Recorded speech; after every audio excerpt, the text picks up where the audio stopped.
some self-improvement. Rooted Within Her is your go-to podcast for the faith-rooted woman who is ready to overcome emotional exhaustion and live boldly with clarity, confidence, and consistency. Rooted Within Her is your space to heal, rise, and thrive.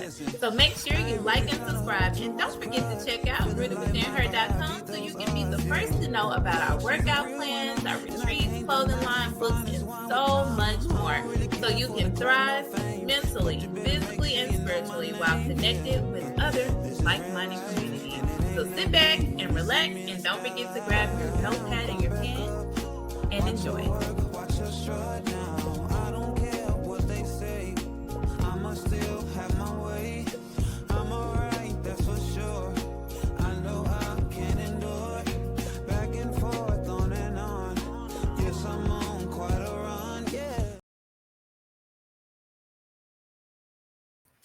Welcome to Rooted Within Her, your go-to podcast. Today we're going to be talking about consistency without perfection. Where are my perfectionists at? I know, right? That's not a good thing, because when you're a perfectionist, you don't take action. You don't get things done because you're always crossing your dots, crossing your T's, doing all these things, putting your dots, doing all the most. And so this is about being consistent. Someone is more concerned with you showing up being consistent than being perfect, period. That's just what it is. And so we really have to look at ourselves, but don't be so hard on yourself, because the reality of it is you might have become a perfectionist because of what type of upbringing you had. You might have had super overly critical parents who criticized you a lot. And so because of that, you learned that I have to do everything. It has to be perfect. If it's not perfect, then I cannot do it. I can't submit this if it's not perfect. And so the reality of it is we have to get outside of that. You know, we can't be sitting here delaying our growth and our progress because of the fact that we think things need to be perfect. And the reality of it is nobody's perfect. Nobody is perfect. The only one who's perfect ever stepped foot on this earth was Jesus. That's it. He's the only one that's perfect. We're not perfect, but it doesn't mean you just turn in sloppy work either. And so it's just important to have that balance, show it, be consistent, and just know who and whose you are. So we're going to start off with our scripture of the day, Proverbs 31, verse 25. She is clothed with strength and dignity. She can laugh at the days to come. She is clothed with strength and dignity. She can laugh at the days to come. Proverbs 31, verse 25. And I love this scripture because, you know, when we think about it, we're so hard on ourselves. The reality of it is we are so hard on ourselves. Like, we are harder on ourselves, but we give people grace. Some of you might not be giving people grace. But for a lot of us, we're so hard on ourselves. We are our own worst critic. We talk to ourselves in a way that is just so mean. And I'll never forget one day listening to Denzel Washington. He was doing his speech for college, and he talked about how we spend so much time pouring in and talking to other people, and we really need to make sure we're taking time to pour in and talk to ourselves. And that's important, because if I can take the time to talk to everyone else, why am I not speaking words of positivity into my life? And that's important. And so we have this quote here today: consistency is not about perfection. It's about persistence. Are you willing to keep getting up, keep striving for success, and not quitting? And that's the reality of it. So many times we look to the left, we look to the right, we're doing all these things. Oh, it doesn't look as good as such and such is, or, you know, you might be an artist or a musician, and I've had to rewrite it 10 times, 20 times. And the reality of it is give your best. You know, I do a lot of public speaking. And one thing, when I first started, I would be so nervous, and I'm writing this and I'm practicing this. And then you get up there and you're like, oh my gosh, I forgot to say this part. And the reality of it is, like this one lady told me, nobody even knows what you're supposed to say anyway. So just get up there and make an impact. And if you focus on making an impact, then you're going to be great. And so I'll never forget my very first time getting ready to speak. I was in Atlanta, and I was speaking, and I had my theatrics ready. I did my whole acting and everything. And I was like, woo, woo, woo, you know, all of this stuff. And before going up there, I'll never forget one lady, she asked me, she said, are you ready? And I was like, yes, but I'm nervous. And she asked me, and it was an older lady too. And she said to me, she said, what's first thing she did? She asked me a question. She said, are you speaking the truth? I said, yes, ma'am. She said, okay, then. You ain't got nothing to worry about. As long as you're speaking your truth, you have nothing to worry about. And that was the piece that I needed to get out of my head and get out of the way and get up there and make an impact. And so when it comes down to doing what you feel called to do, it's just really funny to me because I never imagined myself being a speaker. And I say that, but then I do, because I'll never forget writing down some of the things I wanted to accomplish in my life. And one of them was being a speaker, but I had no idea what that was, as far as like seeing people do it. I know what a speaker is, but I had no idea of the amount of money that could be made by actually becoming a public speaker. And so in that field, just like anything, it's hard starting out, because when you start out, you're not getting paid. You're doing all these things because you're trying to get your name out there. But honey, once you get your name out there, you're like, wow. But in order to get your name out there, you have to show up. You have to be consistent. And you can't be perfect. Nobody's perfect. Nobody wants a perfect speaker. Nobody wants a perfect artist. Nobody wants anyone that's perfect to be on stage.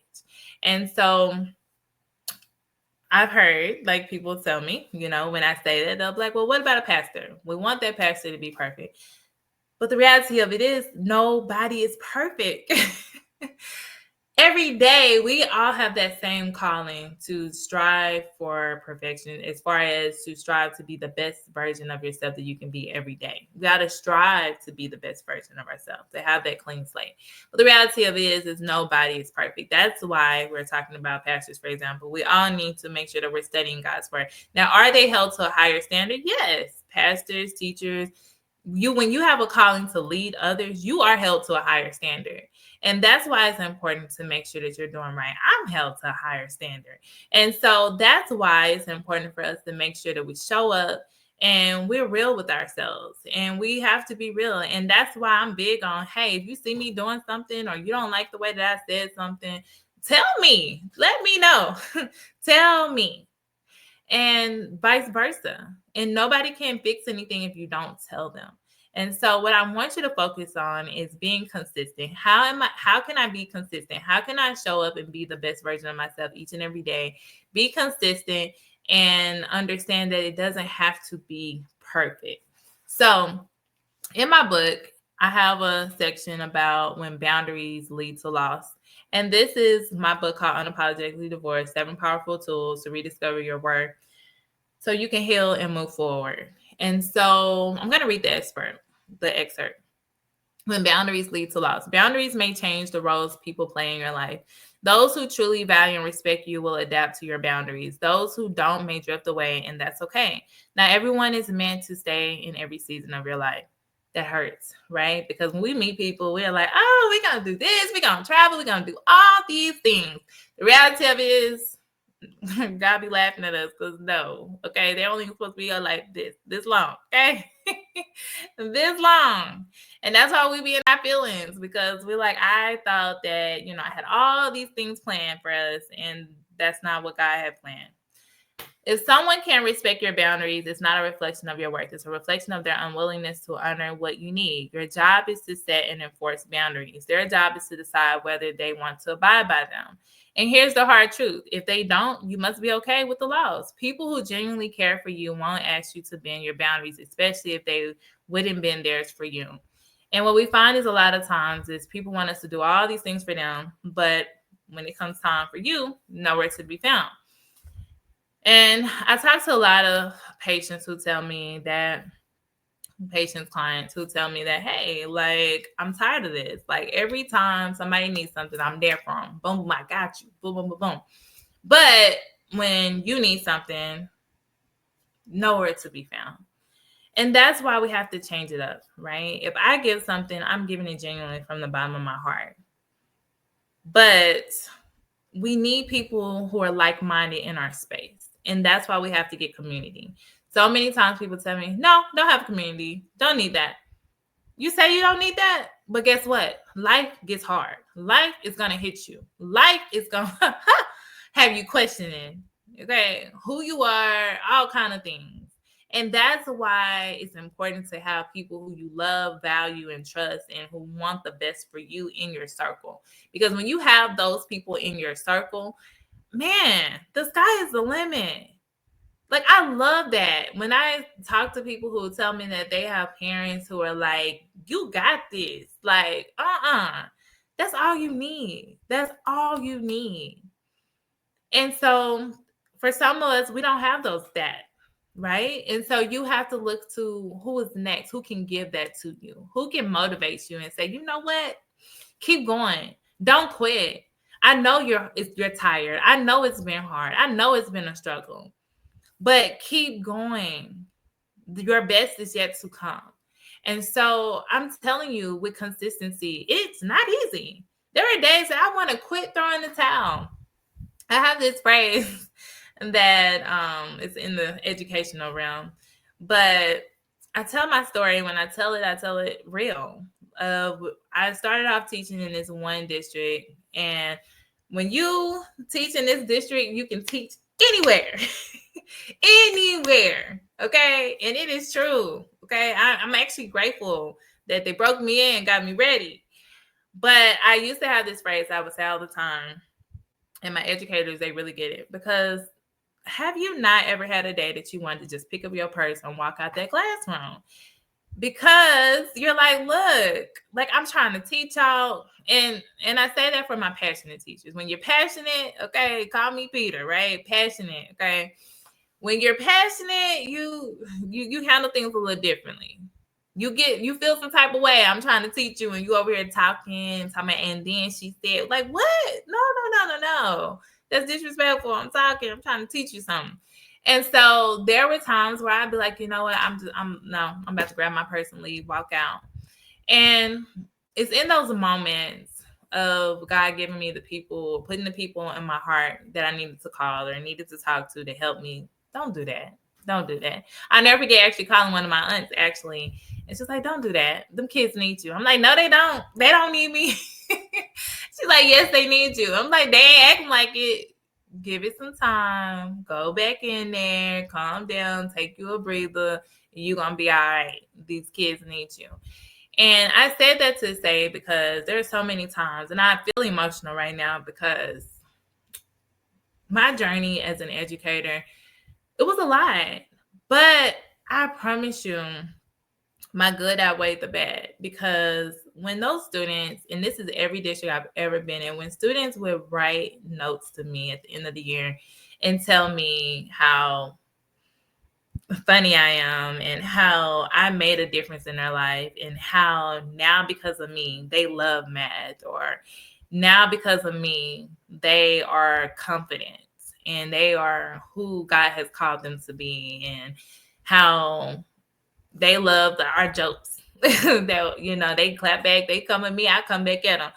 But it just means the world to me to know that I made a difference in their lives. And so those of you who are listening today, what difference have you made in someone's life?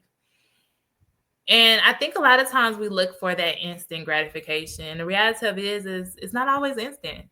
You might not find out about it. There were kids that I'm telling you guys that I didn't even know I made a difference. I had one, I would literally stand at the door, you know, welcome to class, hello, wouldn't speak, nothing, like walk in, sit down, whatever.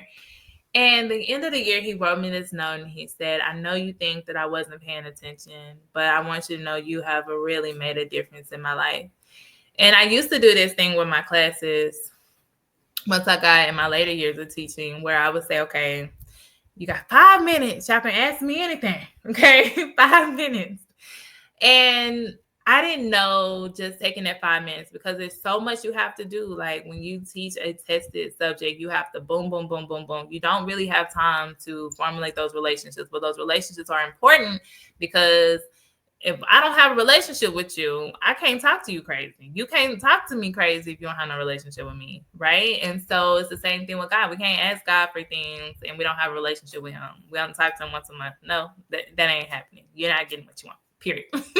Now, I'm not God. When I thank God, I'm not God. But hey, you got to have a relationship with God. And same thing with our children, with our students. When we're teaching them, it's so important to have relationships.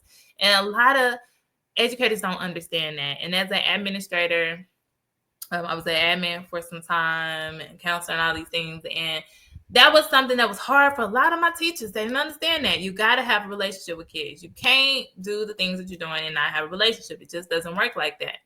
And so that time of them being able to ask me whatever they wanted for 5 minutes, it was so amazing. And kids told me how they felt like I really cared about them. And that meant a lot to me because I know how I wanted to be treated. And I would want a teacher to really make an impact and just care about me. You don't know what kind of weekend I had. You come in here talking about trying to teach me something, and you don't even know what my home life is like. You don't know. I done had to get 10 siblings dressed and ready for school, cook breakfast, do all these things. Some of my students working, all kind of stuff. And so I know that example went a little longer, but it's important to, whatever you do, show up and give your best. Be consistent. Whether you're leading your business, be consistent. And working out, be consistent. You know, if you skip 2 days, get back on it. I've been there. Skip 2 days, 3 days, turn into a week or two, and longer than that. But I realized, like, okay, what do I really want?